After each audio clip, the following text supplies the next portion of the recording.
Hello guys, आज हम बात करने वाले हैं बहुत सारे ऐसे स्टॉक आप लोगों को बताने वाला हूँ जहाँ पर आप लोगों को अभी बाइंग नहीं करनी है। आप लोगों के पास है तो यहाँ पर आप लोगों को क्या करना चाहिए, होल्ड करना चाहिए या सेल करना चाहिए, वो आप लोगों को बताऊंगा। बाई तो आप लोगों को बिल्कुल भी नहीं करना है इन स्टॉक्स के अंदर। कौन कौन से वो स्टॉक्स है वो आप लोगों को बताऊंगा, और उसके साथ साथ क्यों आप लोगों को इस स्टॉक से दूर रहना है वो भी आप लोगों को बताऊंगा। रीज़न लॉजिकली आप लोगों को बताऊंगा, ऐसा नहीं लगेगा कि हवा में बातें चल रही है। ठीक है, तो ये वीडियो अंदर देखते रहना। सबसे पहले यहाँ पर सबसे पहले शेयर के ऊपर चलते हैं, उसके बारे में सारी बातें करते हैं। चलो चलते हैं। सबसे पहले हम बात कर लेते हैं जी एंटरटेनमेंट एंटरप्राइज लिमिटेड के बारे में। यहाँ पर आप लोगों को ये अभी 190 के रुपए के आसपास ये इसकी प्राइस चल रही है। और यहाँ पर एक दिन की बात करें गिरावट देखने को मिल रही है। आप लोग 5 डेज़ की बात करें तो 5 डेज़ में 4.8% की उछाल देखने को मिल रहा है। 1 मंथ में इसका रिजल्ट फ्लैट देखने को मिल रहा है। 6 मंथ में आप लोग देखोगे तो अगेन फ्लैट है रिजल्ट। 1 ईयर की बात करें अगेन आप लोगों को 27% का रिटर्न है। तो आप लोगों को ये कंपनी यहाँ पर 5 ईयर्स का चार्ट देखोगे तो ये चीज़ आप लोग देखोगे तो आप लोगों को पता चलेगा कंपनी का जो प्राइस था वो 600 रुपये था एक टाइम पर, और वो यहाँ पर से गिरते हुए अभी आ चुका है 190 रुपये पर। तो ये कंपनी है ना बहुत ही ज़्यादा लगातार इसका जो परफॉर्मेंस है वो डाउन देखने को मिल रहा है। क्वार्टर एंड क्वार्टर रिजल्ट देखोगे, ईयर ऑन ईयर बेसिस पर आप लोग रिजल्ट देखोगे तो लगातार इसका जो रिजल्ट है वो डाउन देखने को मिल रहा है। इसी की वजह से आप लोगों को इस कंपनी में अभी इस लेवल पर तो बिल्कुल भी नहीं बाइंग करनी है। आप लोगों को मेरे हिसाब से इस कंपनी के अंदर बाइंग करनी ही नहीं चाहिए। और स्टॉक मार्केट में और भी बहुत सारी कंपनियां हैं जिसके अंदर आप लोग बाइंग करके बहुत ज़्यादा मुनाफा कमा सकते हो। जो आप लोगों के पोर्टफोलियो में ये कंपनी है और आप लोग प्रॉफिट में हो तो इस शेयर को निकाल लेना, ये चीज़ याद रखना। वरना तो यार आप लोग लॉन्ग टर्म में इस कंपनी में मेरे को तो पर्सनली कोई फ्यूचर नहीं लग रहा है, और ये मेरे पोर्टफोलियो में अभी है। और अभी आप लोगों को मैं मंडे या यहाँ पर 1-2 दिन के अंदर आप लोगों को ये जो शेयर है निकालते हुए देखने को मिल जाएगा। तो यहाँ पर मैं अपनी जो क्वांटिटी है शायद मैं सारी की सारी क्वांटिटी निकाल दूंगा। और अभी हम बात कर लेते हैं ये शेयर का। आप लोग चार्ट पैटर्न देखोगे तो बहुत ही ज़्यादा अजीब तरीके से इसका रिएक्शन है। तो ये मेरे को पर्सनली कंपनी अच्छी लगती थी पहले, और अभी इसका परफॉर्मेंस पहले निफ्टी 50 में भी इसका पार्ट हो, मतलब निफ्टी 50 का ये पार्ट हुआ करती थी, और उसके बाद इसका ख़राब परफॉर्मेंस के चलते इस कंपनी को निकाल दिया गया। अभी हम बात कर लेते हैं नेक्स्ट कंपनी के बारे में। इसकी कंपनी के स्पाइस जेट के बारे में बात कर लेते हैं। एविएशन सेक्टर से जुड़ी हुई आप लोगों को ये कंपनी बहुत ज़्यादा भी दिक्कत में चल रही है। वैसे भी एविएशन सेक्टर की बात करें तो यहाँ पर आप लोगों को दिक्कत में बहुत पहले से ही देखने को मिल रहा था, और अभी भी कोरोना वायरस के पेंडेमिक में भी आप लोगों को ये जो सेक्टर है पूरा पूरा अभी दिक्कत में देखने को मिल रहा है। ठीक है, तो अभी ये सेक्टर में पड़ो मत, क्योंकि यहाँ पर से हो सकता है कि और ज़्यादा लॉकडाउन, मतलब नेशन वाइड लॉकडाउन तो अभी सिचुएशन नहीं लग रही है, पर स्टेट वाइज इतने सारे के सारे इंडिया है। ये चलो एग्जांपल से रूप में आप लोग मान लो ये इंडिया है, और यहाँ पर से आप लोग स्टेट वाइज लॉकडाउन आप लोग को देखने को मिल रहा है। हर एक जगह पर, हर एक जगह पर आप लोग को देखने को मिल रहा है। तो स्टेट वाइज लॉकडाउन है, कोई घूम फिर नहीं रहा है, बिजनेस भी अभी घर से चल रहे हैं, और मीटिंग करनी है तो लाइव मीटिंग पर लाइव कर लेते हैं। तो कोई भी बहुत ज़्यादा यहाँ पर से एयरलाइंस चल नहीं रही है, और चल रही है वो भी यहाँ पर से मुनाफे में नहीं चल रही है। ठीक है, तो ये चीज़ याद रखना आप लोग। ऐसी वाली कंपनी से अभी करंट लेवल पर तो बाइंग बिल्कुल भी मत करना, और ये कंपनी में तो मेरे हिसाब से बाइंग नहीं करनी चाहिए। ठीक है, तो ये चीज़ याद रखना। अभी हम बात कर लेते हैं इसका मैक्सिमम चार्ट पैटर्न देखोगे तो भी आप लोगों को इसका जो मैक्सिमम चार्ट पैटर्न है वो गिरता हुआ ही नज़र आ रहा है। तो ये चीज़ याद रखना। और कोरोना वायरस की पेंडेमिक में तो ये 40 रुपये पर चला गया था, तो ये चीज़ आप लोगों को बताना था, इसलिए मैंने बता दिया। ठीक है, अभी हम बात कर लेते हैं नेक्स्ट शेयर के बारे में। नेक्स्ट शेयर है इसी से रिगार्डिंग, जिसका नाम है इंडिगो। और ये जो कंपनी है मेरे हिसाब से इंडियन एविएशन सेक्टर में या आप लोग बोल सकते हो एयरप्लेन सेक्टर में आप लोगों को सबसे बेस्ट कंपनी है ये कंपनी। जो आप लोग इस कंपनी में इन्वेस्ट करना चाहते हो लॉन्ग टर्म के लिए कर सकते हो, पर इससे अच्छी कंपनियां अच्छी अभी इसी लेवल पर आप लोग बाय करना चाहते हो तो बिल्कुल भी मत करना, क्योंकि आने वाले समय में और भी ज़्यादा ये कंपनी के अंदर गिरावट देखने को मिल सकती है।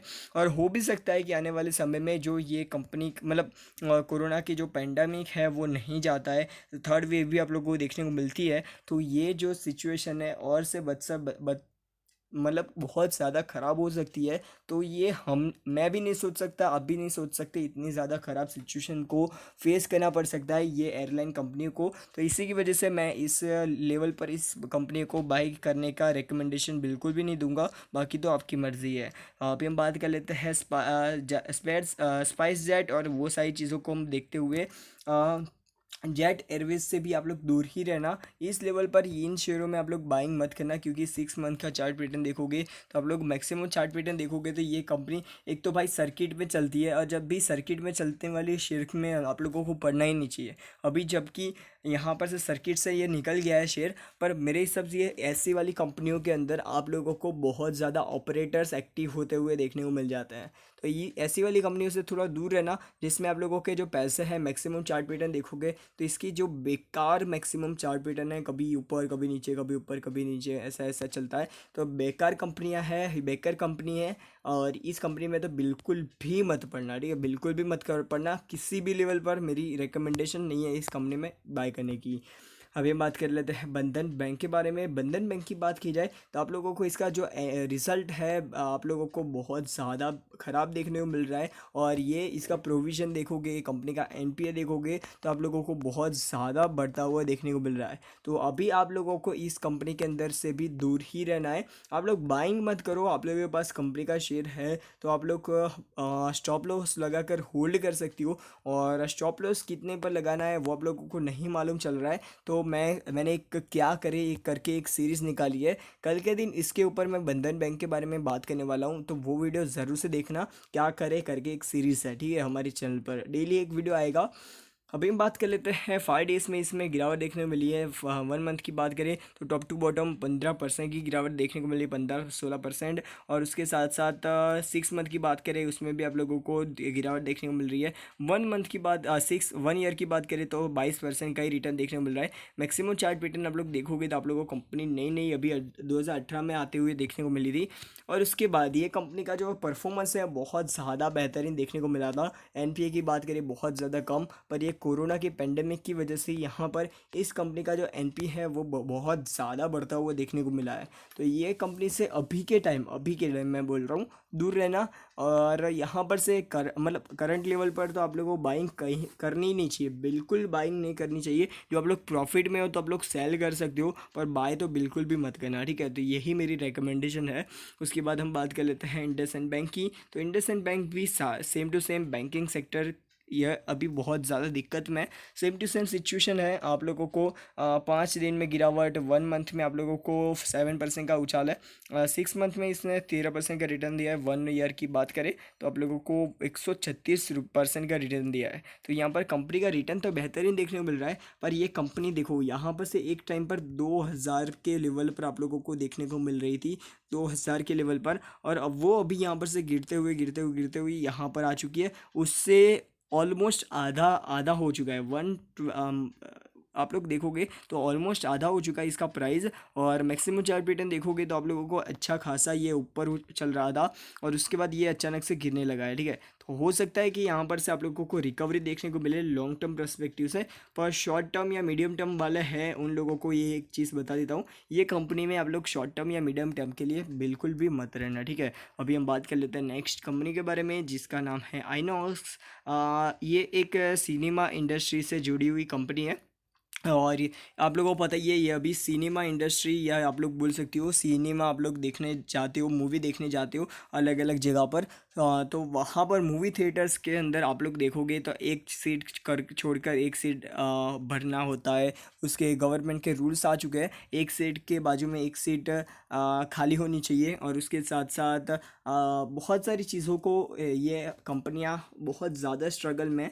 अभी बिल्कुल भी इस लेवल पर बाय मत करना। इसका रिज़ल्ट आएगा, जब इसका रिज़ल्ट तब आएगा तब इसके अंदर और भी ज़्यादा डाउनफॉल देखने को मिलेगा, तब आप लोग इसके अंदर बाइंग कर सकते हो। और इसके लॉन्ग टर्म पर्सपेक्टिव से, ठीक है, बिल्कुल शॉर्ट टर्म मीडियम टर्म के लिए तो छूना भी नहीं, ठीक है, छूना भी नहीं इस कंपनी को। अभी नेक्स्ट शेयर के बारे में बात कर लेते हैं। नेक्स्ट शेयर है पीवीआर। पीवीआर के बारे में आप लोगों को बता देता हूँ। ये कंपनी भी एक बहुत ज़्यादा अच्छी कंपनी हुई करती थी। और पिछले 2-3 क्वार्टर से इसका रिजल्ट है, आप लोग देखोगे तो बहुत ज़्यादा डाउन होते हुए देखने को मिल रहा है, same to same corona pandemic.